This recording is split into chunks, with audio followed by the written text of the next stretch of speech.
வணக்கம். விஜய் சாரோட மாஸ்டர் படத்துல வர்ற குட்டி ஸ்டோரி பாட்டை நீங்க எல்லாரும் கண்டிப்பா ரசிச்சு கேட்டிருப்பீங்க. இன்னைக்கு நாமளும் அதே மாதிரி ஒரு சுவாரஸ்யமான குட்டி கதையோட தான் இந்த அலசல ஆரம்பிக்க போறோம். வார்த்தைகளுக்கும் அதிகாரத்துக்கும் மனித உணர்வுகளுக்கும் நடுவுல எவ்வளோ ஆழமான தொடர்பு இருக்குன்னு பார்க்க போறோம். வார்த்தைகள் எப்படி ஒருத்தர் அழிக்கவும் பயன்படும், அதே சமயம் உணர்வுகளுக்கு எப்படி உயிர் கொடுக்கும் அப்படிங்கறத பத்தி தான் இன்னைக்கு நம்ம பேச போறோம். ஒரு குட்டி ஸ்டோரி சொல்லட்டுமா?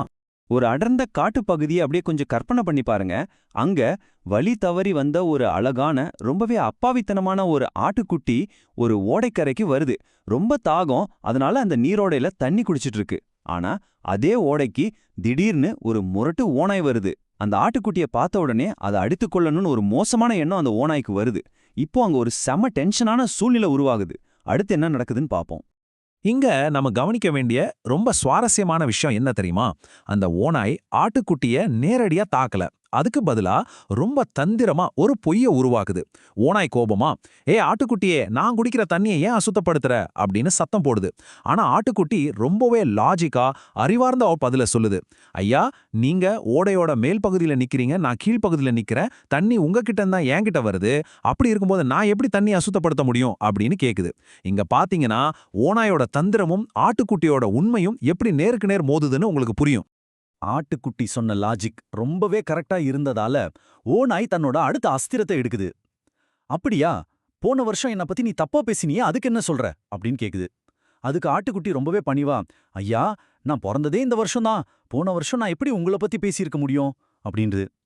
இந்த இடத்துல லாஜிக்கும் நியாயமும் ஜெயிச்சிடுச்சுன்னு தான் நாம நினைப்போம். ஆனா எதிர்த்தரப்புல இருக்கிறவங்களுக்கு உங்களை அழிக்கணும்னு ஒரே ஒரு கெட்ட எண்ணம் மட்டும்தான் இருக்கிறப்போ அங்க எந்த லாஜிக்கும் வேலை செய்யாதுங்க. ஓநாய் கொஞ்சம் கூட தயங்காம, நீ இல்லனா உன்னோட அப்பாவோ அம்மாவோ யாராவது பேசியிருப்பாங்க அப்படின்னு சொல்லிட்டு அந்த அப்பாவி ஆட்டுக்குட்டியை அடிச்சு சாப்பிடுறது. சோ இந்த கதையில இருந்து நாம தெரிஞ்சுக்க வேண்டிய முக்கியமான நீதி என்னன்னா, நீங்க என்னதான் நியாயமான காரணங்களை சொன்னாலும் தீய குணம் கொண்டவங்க தங்களோட சுயநலத்துக்காக மத்தவங்கள துன்புறுத்துறத ஒரு வழக்கமாவே வச்சிருப்பாங்க. அதிகாரம் அப்புறம் கெட்ட எண்ணம், இது ரெண்டும் இருக்கிற ஒருத்தரால வார்த்தைகளை தங்களுக்கு சாதகமா எப்படி வேணாலும் வளைக்க முடியும். ஒரு கதைய, ஒரு கற்பனையை உருவாக்கி எப்படி அடுத்தவங்களை அழிக்க முடியும் அப்படிங்கறத இந்த குட்டி கதை நமக்கு ரொம்ப தெளிவா உணர்த்துது. இது நம்மள ரொம்பவே முக்கியமான ஒரு கேள்விக்கு கொண்டு போகுது. வார்த்தைகளும் கதைகளும் எப்படி மனித உணர்வுகளை இவ்ளோ ஆழமா தூண்டுது? ஆட்டுக்குட்டியை கொல்றதுக்கு ஓநாய் வார்த்தைகளை தன்னோட அதிகார ஆயுதமா பயன்படுத்துச்சு. ஆனா அதே வார்த்தைகளை நாம சரியான முறையில ரொம்ப பாசிட்டிவா பயன்படுத்தினா என்ன நடக்கும்? வார்த்தைகளால அழிவை மட்டும் இல்லைங்க, ரொம்ப ஆழமான மனித உணர்வுகளையும் உருவாக்க முடியும். அது எப்படி இப்ப பார்க்கலாமா? இப்போ நாம பார்க்க போறது ரொம்பவே பாசிட்டிவான உணர்வுபூர்வமான ஒரு வார்த்தை ஜாலம்னு கூட சொல்லலாம். உணர்வுகள் உயிர் பெறும் இடம். இந்த வாக்கியத்தை கொஞ்சம் கவனிச்சு பாருங்க. இது வெறும் சாதாரண வாக்கியம் கிடையாது. வார்த்தைகளுக்குள்ள எவ்வளோ பெரிய சக்தி ஒழிஞ்சிருக்கு அப்படிங்கறத புரிஞ்சுக்க இந்த ஒரு வரிய நம்ம இன்னும் கொஞ்சம் ஆழமா அலச போறோம்.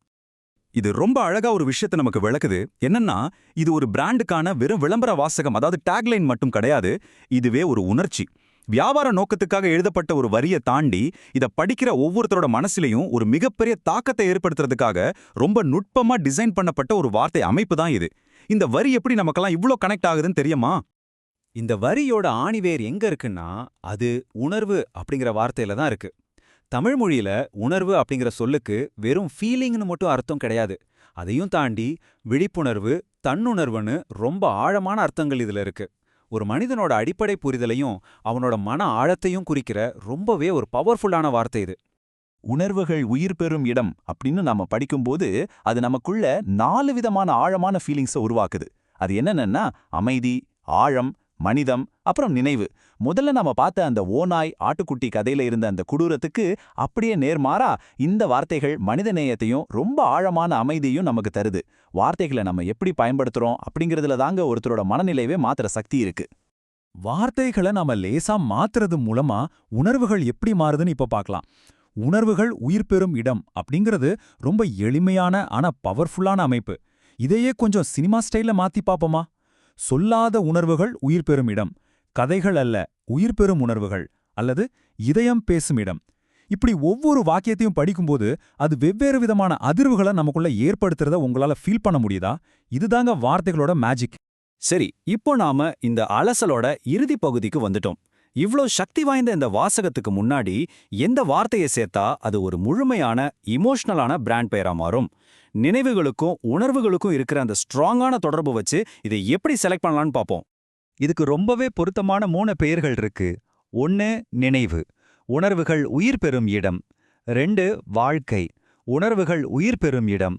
3 உணர்வு, உணர்வுகள் உயிர் பெறும் இடம். இந்த 3லயும் ஒரு தனி ஆழம் இருக்குங்கிறது உண்மைதான்.